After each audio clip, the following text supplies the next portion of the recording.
Hello বন্ধুরা, আজকে আবারও চলে এসেছি নতুন আরেকটা ভিডিও নিয়ে। তো আজকে বানাবো ফুলকপি আলু ডিমের কষা। তো তার জন্য নিয়েছি এখানে 4টে ডিম, আর এর সাথে নিয়েছি আলু, নিয়েছি ফুলকপি, নিয়েছি এখানে কাঠদানা, এখানে এলাচ, এখানে একটা বড় পেঁয়াজ নিয়েছি, আর এখানে নিয়েছি আদা পেস্ট, আর এখানে মশলা যা যা হলো জিরে ধনে এইসব কিছু নিয়ে নিয়েছি। তো এবার রান্নায় চলে যাই। তো সবার আগে গ্যাসটাকে আমি ধরিয়ে দেব।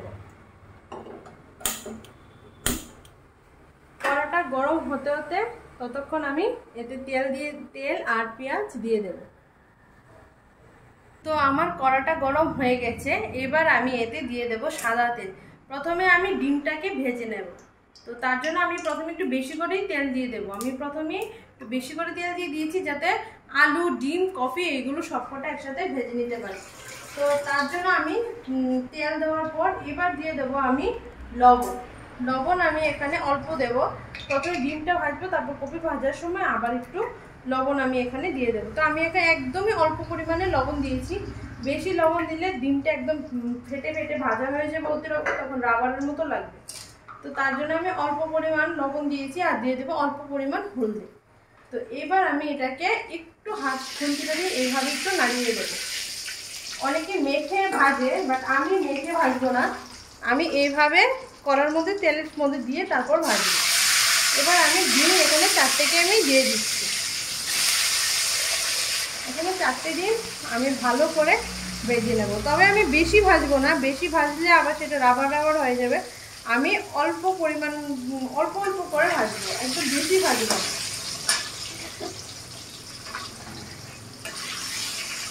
একটু হালকা করে ভেজে নিতে হবে। বেশি ভাজলে স্কিনটা একদম টাইট হয়ে যায়, আর সবজিতেও তো এমনিতে একটু ভাজা সেদ্ধ হবে। তো তার জন্য এখানে একটু আমি অল্প হালকা করে ভাজবো। তবে ভাজবো তো একটু লালচে করেই ভাজবো, কিন্তু বেশি ভাজবো না। আর আপনারা চাইলে সেটাতে হাতে করে হলুদ লবণ মাখিয়েও দিতে পারেন। তবে কড়াতে দিয়ে দিলে কি হয়, সেই হলুদ লবণটাও নষ্ট হয় না, আর এতে কপি আলু এগুলো ভাজা হয়ে যায় ভালো করে। আর কাদের ফুলকপি অনেক পছন্দের আর আলু ফুলকপিও পছন্দের, সেটা অবশ্যই কমেন্টে বলবে। তা আমি ডিমটাকে ভেজে নিলাম। এবার আমি ডিমটাকে তুলে এতে দিয়ে দেব আলুটা ভাজা হওয়ার পর আমি তারপর গিয়ে কপিগুলো দেব। তা আমার ডিমটা ভাজা হয়ে গেছে, এবার আমি ডিমটাকে আমি তুলে নেব, নাহলে আমি আর বেশি ভাজবো না। তো আমার ডিম ভাজা কমপ্লিট, আমি তুলে নিলাম। এবার আমি এতে দিয়ে দেব আলুগুলো। এখানে আমি 3টে আলু নিয়েছি, আপনারা আপনাদের পরিমাণ মতো নেবেন। আর আলুটা ফুলকপিটা ডিমটা একসাথে সেদ্ধ করে তারপরে নেবেন। আমি এখানে আলু ডিম ফুলকপি সবকটাই সেদ্ধ করে নিয়েছি। সেদ্ধ না হলে কি হয়, এখন সবজি সব ডাক্তাররাও বলে যে সেদ্ধ করে খেতে, তো আমি সেদ্ধ করে নিয়েছি। তো এবার আমি আলুতে দিয়ে দিচ্ছি আরেকটু হলদে আর আরেকটু লবণ দিয়ে দেব, যাতে আলুটা ভালো করে একদম ক্রিস্পি করে ভাজা হয়, তাহলে খেতে ভালো লাগে। তো আমি আলুটাকে আমি আগেই বললাম যে আমি সিদ্ধ করে নিয়েছি, আপনারা একটু সেদ্ধ করে নেবেন আলুটাকে। তবে বেশি সেদ্ধ না, একদম হালকা পরিমাণে সেদ্ধ, যাতে ভাজলে একদম ক্রিস্পি হয়। আর বেশি সেদ্ধ করলে কি হবে, যখন একটা ভাজতে যাবেন তখন আলুটা ভেঙে যেতে পারে। তো সেরকম করে আলুটাকে সেদ্ধ করে নিতে হবে, যাতে আলুটা যখন ভাজবে তখন যাতে আলুটা ভেঙে না যায়। তো আমিও কিন্তু আলুটা ফুলকপি আর ডিম যখন সেদ্ধ করে নিয়েছি, প্রথমে আমি একটু ডিমটাকে সেদ্ধ করেছি, তারপর আলু আর ফুলকপিটাকে দিয়েছি, যাতে আলু ফুলকপি ডিমটা একটু হালকা করে সেদ্ধ করে নিলে আলু আর ফুলকপি, তাহলে রান্না করতে তাড়াতাড়ি রান্না করা যায়, আর তাতে পেটেরও কোনো সমস্যা হয় না। আমরা সবাই জানি বাঁধাকপি বলুন আর ফুলকপি বলুন, খেলে একটু হজমের প্রবলেম হয়, পেটেও একটু সমস্যা হয়, কিন্তু সেদ্ধ করে জলটা ফেলে নিলে আর কোনো সমস্যা হয় না এবং খাওয়াও যায়, সবাই খেতে পারে। তো আমি তার জন্য এটাকে ভালো করে সেদ্ধ করে নিয়েছি। তো সেদ্ধ করে আমি এবার ফুলকপি আলুটাকে ভেজে নিচ্ছি, তারপর ফুলকপিটাকেও ভাজবো।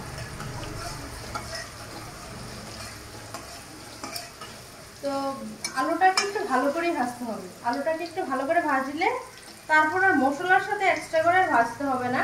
মশলাটাকে কষিয়ে তারপর একটু হালকা ভেজে নিলেই হয়ে যাবে, যদি আলুটা ভাজা থাকে। আর যদি আলুটা আলাদা করে আমরা তেলে না ভাজি, তাহলে কি হবে, মশলার সাথে যখন ভাজতে যাবেন তখন সেটা এতটা ভালো লাগে না। ভালো লাগে, তবে এতটাও ভালো লাগে না মশলার সাথে ভাজলে। তার জন্য আমি একটু আলাদা করে ভেজে নিচ্ছি, যাতে আলুটাকে আলাদা করে ভেজে নিলে খেতে আরেকটু ভালো লাগে। আর আপনারা চাইলে এতে বাটা মশলা দেবেন। আমি এখানে আজকে আমি তো সবসময় বলি যে আমি এখানে পাউডার মশলা ইউজ করি, তো আমি বাটা মশলাটা এখানে আমার পসিবল হয় না, তার জন্য আমি এখানে প্যাকেটের মশলাই ব্যবহার করি। আর আপনারা যখন রান্না করবেন তখন অবশ্যই তাতে যেন বাটা মশলাটাই ইউজ করেন। আর আজকে কিন্তু আমি ফুলকপিতে রসুন দেব না, শুধু আদা দিয়ে রান্নাটা করব, আদার মশলা দিয়ে রান্না করব। কারণ ফুলকপির মধ্যে, ফুলকপি কেন বাঁধাকপিতেও যদি আপনারা রসুন দেন তাতে একদম বাজে একটা স্মেল চলে আসে, তো খেতে একদমই ভালো লাগে না। তার জন্য যখনই আপনারা বাঁধাকপি আর ফুলকপি রান্না করবেন অবশ্যই রসুনটাকে স্কিপ করে দেবেন। তো আমার আলুটা ভাজা হয়ে গেছে, আমি আলুটাকে এবার তুলে নেব। দেখুন কীরকম আওয়াজ হচ্ছে, মানে আলুটা ভালো ভাজা হয়েছে। এবার আমার আলু ভাজা কমপ্লিট। এবার আমি এতে দিয়ে দেব ফুলকপিগুলো। এখানে আমি একটা গোটা ফুলকপি নিয়েছি রান্না করার জন্য। তা আমি এখন এতে আর হলুদ আর লবণ কিছুটাই দেব না, যেহেতু আমি এখানে আগে আলুতে আর ডিমে ফুলকপি হলুদ আর লবণ দিয়ে দিয়েছিলাম। তো তার জন্য এখন ফুলকপি ভাজাতে আমি আর এখানে হলুদ আর লবণ দেব। তো আমি এবার এটাকে ভালো করে নাড়িয়ে তেলের সাথে মিশিয়ে নিচ্ছি। ভালো করে ভেজে নিতে হবে ফুলকপিটাকে।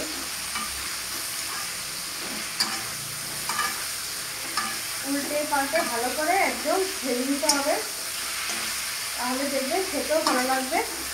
আর কাদের ফুলকপি পছন্দের সেটা কিন্তু অবশ্যই কমেন্টে বলবেন।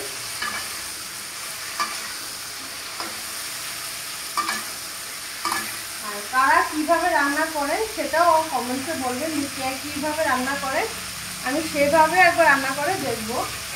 তবে এটা আমাদের ঘরে এভাবেই রান্না হয়, তার জন্য আমিও এভাবেই রান্না করে দেখাচ্ছি। আর আপনাদের ঘরে কীভাবে রান্না হয় সেটাও বলবেন। আর কেরালাতে এখানে যাই রান্না করে এতে সব কিছুতে নারকেল দেয়, তবে আমি এখানে কোনো রান্নাতে নারকেল দিই না, যেটা দরকার সেটাতেই দিই। আদার অন্য কোনো রান্নাতে দিই না। ওরা এখানে চিকেনেও নারকেল দেয়, তো আমি আমার মতো স্টাইলে রান্না করি, আমি ওদের স্টাইলে রান্না করি না। যেহেতু আমরা বাঙালি, আমরা আমাদের মতোই করে রান্না করি। তো কপিটাকে এখন ভালো করে ভেজে নেব উল্টে পাল্টে। আপনারা একটু ভালো করে ভেজে নেবেন কপিটাকে, একটু ধৈর্য ধরে একটু টাইম দিয়ে ভাজতে হবে। ভালো করে ভেজে নিলে কপিটা খেতেও ভালো লাগবে এবং টেস্টও ভালো আসবে। কপিটাকে আমি ভালো করে ভেজে নিচ্ছি উল্টে পাল্টে। কপিটা ভাজার পর যদি তেল দরকার হয় আমি দেবো, না হলে ওই তেলে আমি ফোড়ন দিয়ে দেবো। লাগবে একটু তেল, তো আমি একটু এবার কপিটাকে উল্টে দিচ্ছি। এভাবে উল্টে পাল্টে দেবো।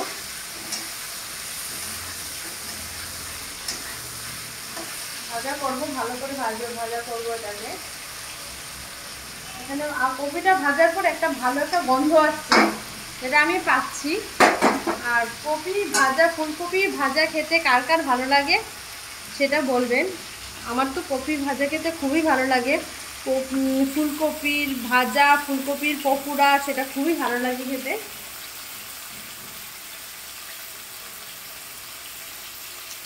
তো আমার ফুলকপিটা এখন ভাজা হচ্ছে, তারপরে আমি ফোড়ন দেব। আমি আবার একটু নাড়িয়ে দিই ফুলকপিটাকে। উল্টে পাল্টে আমি নাড়িয়ে দিচ্ছি।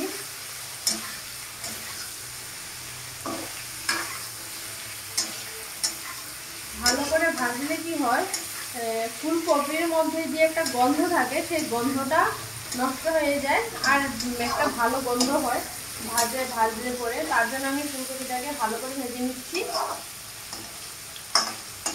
ভালো করে ভেজে নিলে ফুলকপিটা খেতেও ভালো লাগে। আর আপনারা যদি সর্ষের তেলে রান্না করেন তাহলে অবশ্যই ফুলকপিটাকে সর্ষের তেলে ভাজবেন। সর্ষের তেল দিয়ে ফুলকপি ভাজলে একটা ফুলকপির থেকে একটা সর্ষের তেলের গন্ধ বের হয়, আর ওই যে ফুলকপির মধ্যে একটা গন্ধ থাকে সেই গন্ধটাও থাকে না, খুব ভালো লাগে। আর আপনারা যখন রান্না করবেন, যদি আপনাদের ঘরে মাস্টার্ড অয়েল থাকে তাহলে মাস্টার্ড অয়েল দিয়েই ভাজবেন। তো আমার ফুলকপি ভাজাটা হয়ে গেছে, এবার আমি ফুলকপিটাকে তুলে নেব। আমার ফুলকপি ভাজা এবার কমপ্লিট। আমি ছেঁকে তুলে নিচ্ছি। আমার ভাজা হয়ে গেছে।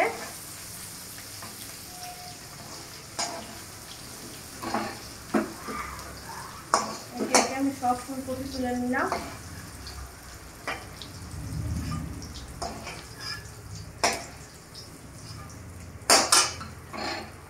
এবার আমি কড়াতে দিয়ে দেব আরেকটু তেল, যেহেতু পেঁয়াজ ভাজবো কিছুটা তেল আছে, আমি আরেকটু তেল এতে দিয়ে দেব। এবার আমি তেল দিয়ে দিয়েছি, এবার আমি পেঁয়াজটাকে ভাজবো। তো সবার আগে আমি এখানে দিয়ে দেব এলাচ। এখানে আমি এলাচ কটাকে আমি একটু এইগুলো ভিতরেরগুলো বার করে রেখেছি, দিয়ে দিলাম এলাচ। তার সাথে আমি এখানে দিয়ে দেব কিছুটা কাঠদানাগুলো দিয়ে দেব। এটা ভাজা হোক। এবার আমি দিয়ে দেবো এতে পেঁয়াজ। এখানে আমি একটা গোটা পেঁয়াজ নিয়েছি, আমি এটাকে দিয়ে দেব। আপনারা চাইলে পেঁয়াজটাকে পেস্ট করে দিতে পারেন, তবে গোটাটা দিলে এরকম করে কুচিয়ে দিলে তো আর একটু বেশি ভালো লাগবে। না হলে পেস্ট করে দিলে পেঁয়াজটাকে বেশি একটা ভাজা যায় না, তখন অল্প ভেজে জল দিয়ে দিতে হয়। তো যদি এরকম কুচিয়ে দিই তাহলে পেঁয়াজটাকে ভালো করে এলাচ কাঠদানার সাথে ভাজা যায়, তখন আরও একটু ভালো লাগে। তো আমি এবার পেঁয়াজ আর এলাচ দারচিনি দিয়ে দিয়েছি। এবার আমি এতে দেবো একটু সামান্য পরিমাণ চিনি, যেহেতু কালারটা একটু ভালো আসার জন্য। তো আমি এখন একটু বেশি না, অল্প পরিমাণ, যারা মিষ্টি খান না ওরা একটু স্কিপ করে দিতে পারে, আমি অল্প একটু চিনি দিয়ে দিলাম। এবার আমি এটাকে আরেকটা কথা বলে দিই, আদা যদি আমরা বেশি ভাজি, বেশি ভাজলে আদা কিন্তু তেতো হয়ে যায়, সেটা হয়তো অনেকেই জানে। তো তার জন্য আমি আদা দেব না। যদি আদা আর রসুন একসাথে থাকে তাহলে আদা ও রসুন ভাজা যায়, আর যদি আদা শুধু থাকে তাহলে আদাটাকে পরে দিতে হবে, না হলে তেতো হয়ে যাবে। আদা আর সর্ষে দুটোই সেম, সেটা আমার ঠাকুমারা বলতো যে আদা আর সর্ষে যদি বেশি ভাজা হয় মশলার সাথে তাহলে নাকি তেতো হয়ে যায়। তো তার জন্য আমি আদাটাকে পরে দেব, আগে পেঁয়াজটাকে ভাজবো, মশলাটা দেবো।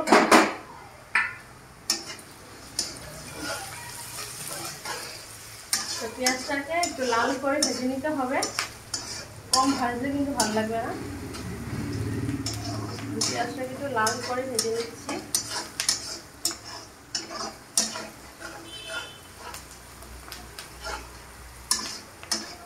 পেঁয়াজটা একটু ভালো করে ভেজে নেব।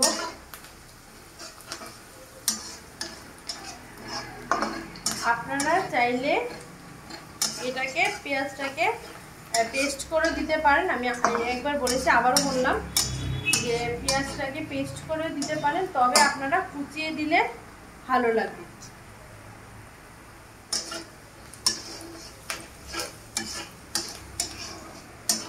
পেঁয়াজটাকে একটু ভাজবো লাল লাল হওয়া পর্যন্ত, আর এইভাবে পেঁয়াজটাকে কন্টিনিউ নেড়ে যেতে হবে।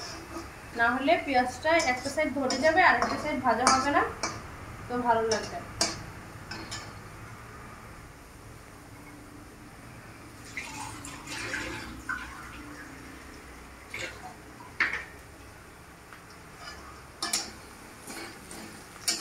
আমি আর একটু পেঁয়াজটাকে ভাজছি। আমি যেভাবে রান্না করছি এভাবে একবার রান্না করে দেখবেন, কীরকম লাগে অবশ্যই কমেন্টসে বলবে। আর কারা কারা আমার মতো রান্না করেন সেটা অবশ্যই বলবেন, কারণ এখানের লোকেরা তো এইভাবে রান্না করেই না। কেরালাতে এরকমভাবে কারোর ঘরেই রান্না হয় না। এখানে সবাই এখানে প্রথমে নারকেল বেটে নারকেল পেস্ট দিয়ে তারপর রান্নাটা করে। তো আমার পেঁয়াজটা ভাজা হয়ে গেছে, এবার আমি এতে দিয়ে দেবো একটু পরিমাণ জল। একটু জল দিয়ে তারপর আমি মশলাটা এখানে দেব। যেহেতু আমার এখানে পাউডার, তার জন্য আমি এখানে একটু জল দিয়ে দিলাম। এবার আমি একে একে মশলাটা দিয়ে দেব। তো এখানে আমি দিয়ে দিলাম 1 চামচের পরিমাণ জিরে, 1 চামচের পরিমাণ ধনে, এখানে হাফ চামচ লঙ্কা গুঁড়ো, আর এখানে 1 চামচের মতো গরম মশলা গুঁড়ো, আর এখানে হাফ চামচের মতো হলদি গুঁড়ো। এবার আমি এটাকে মশলাটাকে মিশিয়ে নেব।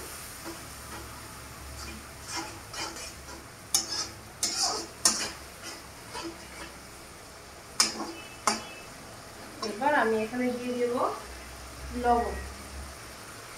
এখানে আমি আগে লবণ দেওয়া আছে, তার জন্য আমি এখানে 1 চামচের মতো লবণ দিচ্ছি। যেহেতু আমি আলু আর ফুলকপি ডিম ভাজার সময় লবণ দিয়েছিলাম,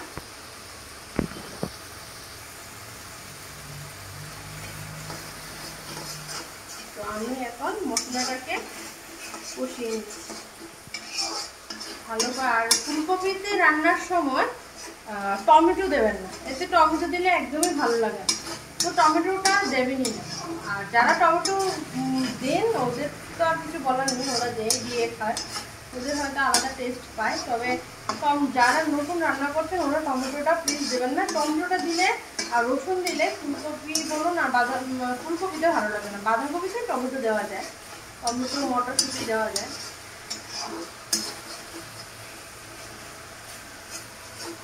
তো আমার মশলাটা কষিয়ে আসছে, তেল ছেড়েছে।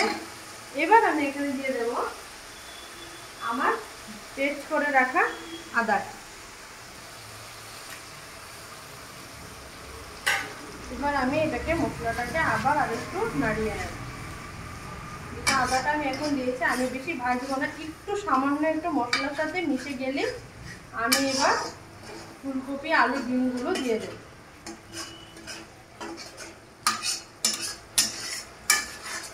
এখন জলটা একটু শুকো হবে, যেহেতু আদার পেস্টের মধ্যে একটু জল ছিল, তো এখন জলটা একটু শুকিয়ে যাবে। শুকিয়ে একটু মশলাটার থেকে একটু তেল ছাড়বে, তখন আমি এখানে ফুলকপি আলু ডিমের ভাজাটা আমি এখানে দিয়ে দেব। তো আমি এইভাবে কন্টিনিউ নাড়ছি, তার কারণ না হলে নিচে লেগে গেলে, আদাটা যখন নিচে লেগে যাবে, যেহেতু আমি এখানে আদা দিয়েছি, লেগে গেলে এখানে তেতো হয়ে যাবে। তো তার জন্য আমি এখানে কন্টিনিউ এইভাবে নেড়ে যাচ্ছি। এইভাবে ভালো করে মশলাটাকে কষিয়ে নিতে হবে। দেখবেন কষালে মশলাটা একদম আঠালো আঠালো ভাব হয়ে যাবে, আর কীরকম ভালো লাগে সেটা খেয়ে বলবে। মশলাটা আমার কষানো হয়ে গেছে প্রায়। এবার আমি এতে দিয়ে দেব আমার ফুলকপি আলু ডিম ভেজে রাখাগুলো আমি এখানে দিয়ে দেব। তো এখন আমি সব দিয়ে দিলাম। এবার আমি এটাকে উপর নিচ করে ভালো করে মিশিয়ে নেব। এখানে ফুলকপির সাথে আলুর সাথে ডিমের সাথে মশলাটা আমি ভালো করে কষিয়ে নেব। ভালো করে কষাতে হবে মশলার সাথে।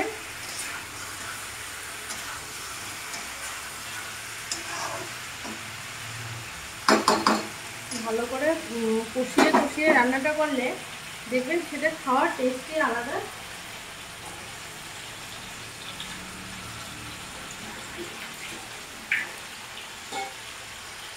তো আমি এবার এতে একটু দিয়ে দেবো সামান্য পরিমাণ কাশ্মীরি রেড চিলি পাউডার, একদম হাফ চামচের মতো, হাফ চামচ না তার থেকেও কম।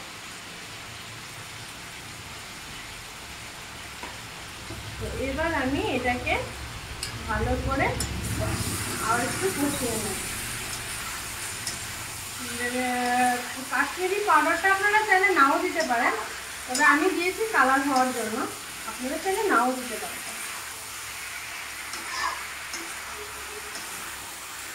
তো এখানে ভালো করে কষানো আমার প্রায় হয়ে গেছে।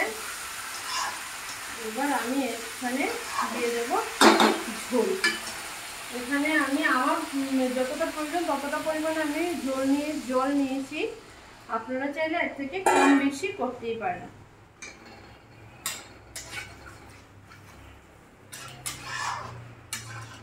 তো এখানে আমার জল দেওয়া হয়ে গেছে। তো এবার ঝোলটা ফুটলে তারপর আমি এটাকে নামাবো। তো আমার এখানে ঝোলটা ফুটছে। এবার আমি কি করব, উপরে আমি এখানে দুটো তেজপাতা নিয়েছি, আমি মাঝখানে ফালি করে নিয়েছি। এবার দুটো তেজপাতা আমি উপরে দিয়ে দেব। আগে দেবেন না, ফোড়নে দিলে সেটা ফুলকপিতে এভাবে না দিয়ে যখন ঝোলটা ফুটে যাবে তখন এভাবে দিয়ে একটু ভেতর ভেতর করে দিয়ে ঝোলটাকে আরেকটু ফুটতে দেবেন। যখন ঝোলটা আরেকটু ফুটবে তখন এই যে তেজপাতার ফ্লেভারটা সেটা পুরোটা ঝোলের মধ্যে মিশে যাবে এবং সুন্দর একটা গন্ধ আসবে। তো আমার ঝোলটা একটু ফুটলেই আমার রান্নাটা প্রায় হয়ে যাবে। আর এটাকে কিন্তু বেশি শুকাবেন না, একটু ঝোল ঝোল রাখবেন, তাহলে খেতে ভালো লাগবে। বেশি শুকিয়ে দিলে ঝোলটা আর ভাতের সাথে মাখাতে পারবেন না, তখন আর ভালো লাগবে না। তো ঝোল ঝোল একটু রাখলে ভালো লাগে। একদম কষা কষা বেশি একদম শুকাবেন না, কষা কষা টাইপ রাখবেন আর একটু ঝোল রাখবেন। বেশি একদম কষিয়ে নেবেন, বেশি কষিয়ে নিলে আবার ভালো লাগবে। আমি একটু নাড়িয়ে দিই। দেখুন আমার কপিগুলো কিন্তু গোটা গোটাই আছে, আমি হালকা সেদ্ধ করেছি কিন্তু আবার নরমও হয়ে গেছে।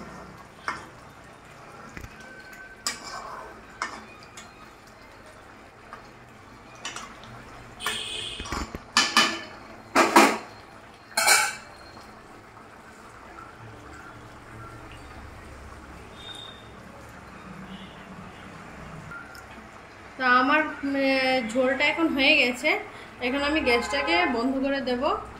আর এর থেকে বেশি আর ঝোল শুকাবো না, যেহেতু যতটা ঝোল আছে এটা আলু আর ফুলকপিটা টেনে নেবে। তো এইটুকুনি ঝোল একটু রাখবেন। আর এটা কি ভাতের সাথে বা রুটির সাথে খেতে হেভি লাগবে। তো কার কার এই ভিডিওটা ভালো লেগেছে আর কারা কারা কীভাবে ফুলকপি আলু ডিম রান্না করে সেটা অবশ্যই কমেন্টসে বলবেন। তো আজকের জন্য টাটা।